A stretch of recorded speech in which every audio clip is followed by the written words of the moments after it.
தமிழக காங்கிரஸ் தலைவர் EVKS இளங்கோவனை கண்டித்து அதிமுகவினர் நேற்று முதல் பல்வேறு இடங்களில் போராட்டங்களை நடத்தி வருகிறார்கள். இதை கண்டித்து மதிமுக பொதுச் செயலாளர் வைகோ தற்பொழுது செய்தியாளர்களிடையே பேசி வருகிறார். அதன் நேரடி காட்சிகளை பார்க்கலாம்.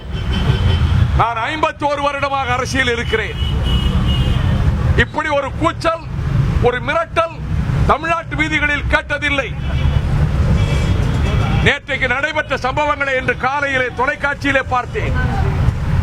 EVKS இளங்கோவனுடைய உருவ பொம்மையை தமிழ்நாட்டில் பல இடங்களில் அவர்கள் கொளுத்தியது மட்டுமல்ல, அவருடைய உருவப்படத்தை துடைப்பக்கட்டையால் அடிப்பதும், செருப்பால் அடிப்பதும், மிதிப்பதும் தமிழ்நாடு பூரா நடத்தப்பட்டது. காவல்துறை எந்த இடத்திலும் கண்ணுக்கு தெரியவில்லை.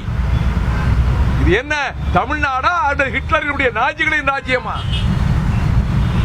இளங்கோவன் தவறாக பேசியிருந்தால் கண்டிப்பதற்கு, அதை எதிர்த்து கருத்து சொல்வதற்கு, அவர் கருத்துக்கு கண்டனம் தெரிவிப்பதற்கு முழு உரிமையும் அனைத்து இந்திய அண்ணா திமுகவுக்கு உண்டு, ஆளுங்கட்சிக்கு உண்டு. ஆனால் அத்தனை இடங்களிலும் அவருடைய உருவப்படத்தை மிதிக்கும் போதும், செருப்பால் அடிக்கும் போதும் என் மனதில் பட்டது, இனி அவரை உயிரோடு கொளுத்த சொல்வதற்கு தூண்டிவிடுகிற தோரணையில் இருக்கிறதே, அவரை தாக்குதலுக்கு ஏவி விடுகிற மாதிரி இருக்கிறதே என்று நான் விடியற்காலை 6 மணிக்கு நினைத்தேன். 10 மணிக்கு அதை அரங்கேற்றி விட்டார்கள். உயிரோடு கொளுத்துவோம் என்கிறார்கள்.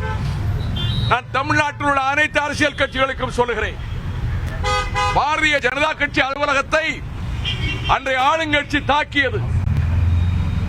எனக்கு அந்த நேரத்தில் பாரதிய ஜனதா கட்சியோடு ஒட்டும் இல்லை, உறவும் இல்லை. ஆனால் ஒரு கட்சி அலுவலகம் தாக்கப்படுவதை கேள்விப்பட்டு 100 பேரோடு நான் அங்க ராத்திரி 12 மணிக்கு போனேன். எல்லாம் உடைந்து நொறுங்கி கிடந்தது, கண்ணாடி துண்டுகள் அலுவலகத்துக்குள்ளே. நான் போய் கொஞ்ச நேரம் கழித்து இளகணேசன் வந்தான். எங்களுக்குள்ள கூட்டலாம் கிடையாது.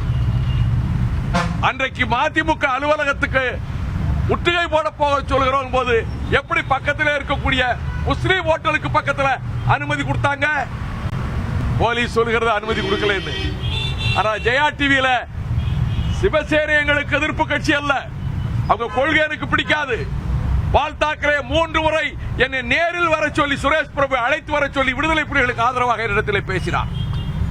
இங்கே யாரோ ஒருவர் ராதாகிருஷ்ணன் பிரிவு வைத்துக் கொண்டு முற்றுகை போட போறோம் சொன்னா, எப்படி எங்க ஆபீஸ் பக்கத்திலே அனுமதி கொடுத்தாங்க? எங்க ஆபீஸை பார்த்து வந்தாங்க. ஒருத்தர் துப்பாக்கியோட போலீஸ் காவலர், ஒருத்தருக்கு செக்யூரிட்டி, இன்னொருத்தங்க கையில துப்பாக்கி இருந்ததுனாங்க.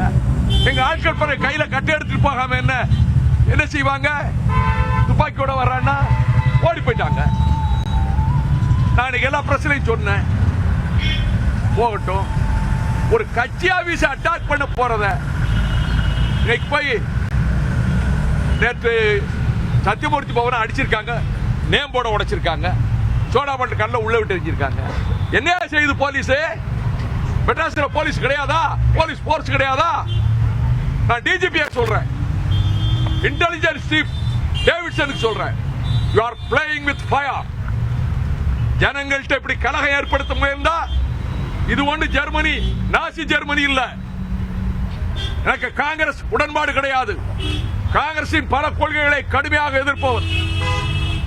தமிழ் ஈழத்து விடுதலை புலிகளை அளிக்கிறோம் என்று ஈழத்தில் அழிவை செய்ய ஐக்கிய முற்போக்கு கூட்டணி அரசு, அதில் பங்கேற்ற அனைத்து கட்சிகளும் தமிழினத்துக்கு துரோகம் செய்த கட்சிகள் இன்னைக்கு குற்றம் சாட்டுறேன், காங்கிரஸ் குற்றம் சாட்டுறேன். ஆனால் காங்கிரஸ் கட்சி ஆபீஸ் அடிக்க போறது, அடிக்கிறது, அந்த காங்கிரஸ் கட்சி தலைவர் உயிரோடு கொளுத்துவோம்ங்கிறது, இது அத்தனையும் முதலமைச்சர் ஜெயலலிதா தெரியாமல் நடக்கிறதா? முதலமைச்சர் ஜெயலலிதா சொல்லி நடக்குது, நான் சொல்றேன், குற்றம் சாட்டுறேன்.